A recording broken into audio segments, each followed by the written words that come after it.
6 اگست 2022 کو پچھلے دنوں پولیس نے کس طرح زید لغاری کے ایما پر ہمارے گھر پہ غیر قانونی ریڈ کیا، اور کس طرح پولیس بغیر کسی لیڈی پولیس کے گھر میں داخل ہوئی اور انہوں نے فیملی کو ہراساں کیا۔ پولیس کی طرف سے قانون کے طے شدہ اصولوں کے برعکس گواہوں کی غیر موجودگی میں ہمارے گھر پر چڑھائی کی گئی اور تفتیش کے نام پر ہمیں اور پورے خاندان کو ڈرانے اور دھمکانے کی کوشش کی گئی۔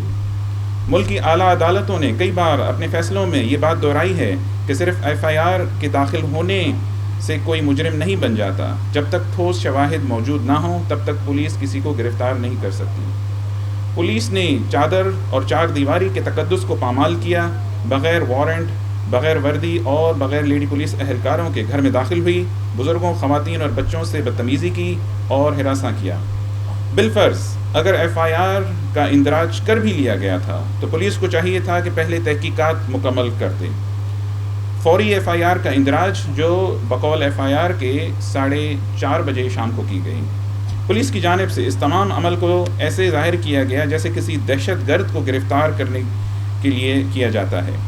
پولیس کی جانب سے ایک استاد، پروفیسر اور یونیورسٹی کے چانسلر کی ہتھ کڑیاں لگی تصویر کو منظم انداز میں چند مخصوص افراد کے ایما پر سوشل میڈیا پر جاری کیا گیا تاکہ انہیں بدنام کیا جا سکے۔ یہ حرکت ظاہر کرتی ہے کہ پولیس اس واقعے میں جانبدار ہے اور کسی کے کہنے پر یہ تمام معاملات پیش آئے۔ بات یہ ہے کہ ہم اساتذہ ہیں۔ اگر اساتذہ کے ساتھ اس طرح کا سلوک روا رکھا جائے گا پولیس کی طرف سے، اور میں ادارے کی چانسلر کی حیثیت سے میں یہ کہنا چاہتا ہوں کہ ہماری اسرا یونیورسٹی جو کہ ایک اعلیٰ تعلیمی ادارہ ہے جس میں بیچلر سے لے کے PhD تک مختلف شعبہ جات میں تعلیم دی جاتی ہے، اس ادارے کی توقیر کو نشانہ بنایا گیا ہے اور تذلیل اور توہین کا نشانہ بنایا گیا ہے۔ اسرا یونیورسٹی کے ایکٹنگ وائس چانسلر احمد ولی اللہ قاضی صاحب کے گھر پر بھی بغیر وارنٹ چھاپا مارا گیا۔ گھر میں بغیر وردی کے اہلکار داخل ہوئے، اہل خانہ سے بدتمیزی کی، CCTV فوٹیجز لے کر چلے گئے۔ ڈاکٹر احمد ولی اللہ قاضی اب حفاظتی ضمانت پر ہیں۔ اسرا یونیورسٹی کے ایکٹنگ رجسٹرار ڈاکٹر روشن بھٹی کی گرفتاری کے لیے بھی چھاپے مارے گئے۔ گرفتاری میں ناکامی پر ان کے بیٹے کو گرفتار کر لیا گیا۔ اخباری رپورٹس کے مطابق یہ کارروائی ڈویژن کے اعلیٰ سطح کے پولیس افسر کی ہدایت پر کی گئی۔ ہم سمجھتے ہیں کہ اس سارے واقعے میں پولیس کا عمل جانبدارانہ رہا اور وہ یک طرفہ کارروائی کرتی نظر آئی۔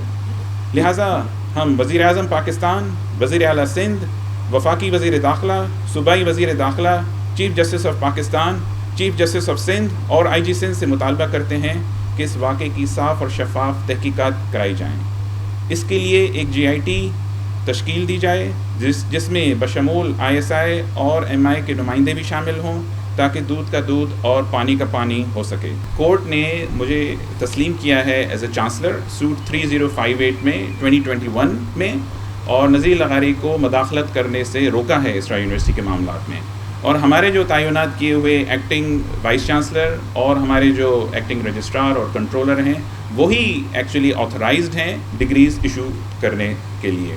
مسئلہ یہ ہے کہ ایک آدمی ادارے پہ قابض ہے، اور اگر آپ کا یہ ذہن میں گمان ہے کہ خدا نخواستہ مال پہ اور پیسوں پہ جھگڑا ہے تو جناب میں آپ گوش گزار کروں کہ اتنے عرصے سے جو ادارہ اتنی تیزی سے ترقی دیکھ رہا تھا، تو جس ادارے میں کرپشن ہوتی ہے نا وہاں پہ اتنی ترقی نہیں ہوتی ہے، اور ہمارے ہر سال جو ہے ریکگنائزڈ آڈیٹر سے، ایکسٹرنل آڈیٹر سے آڈٹ وغیرہ ہوتا ہے، اور اللہ کے فضل سے ہماری جو کارکردگی ہے اس کی کوئی مثال نہیں ملتی۔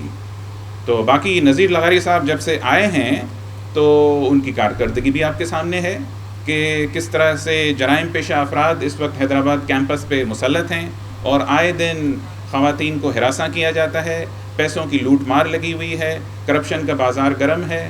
پچھلے ہفتے ڈاکٹر نذیر لغاری، عبد القادر میمن اور ان کے ساتھیوں کی طرف سے اخبار میں ایک اشتہار شائع ہوا، اس میں انہوں نے ہماری تذلیل اور توہین کرنے کی کوشش کی اور یہ دعویٰ کیا کہ کراچی اور اسلام آباد کیمپسز کے اسٹوڈنٹس کو جو ڈگریز جاری کی گئی ہیں وہ جعلی ہیں، اور اس طرح کے گھنونے الزام انہوں نے لگائے۔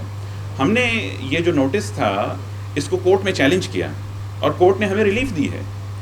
کورٹ نے نذیر لغاری اور عبدالقادر میمن کو ریسٹرین کیا ہے کہ اس طرح کے توہین آمیز اشتہارات اور بیانات کو جاری کرنے سے ان کو ریسٹرین کیا، ان کو روکا ہے. لیکن افسوس کی بات یہ ہے کہ اس کے باوجود بھی ڈاکٹر نذیر لغاری اپنی اس روش پہ تلے ہوئے ہیں.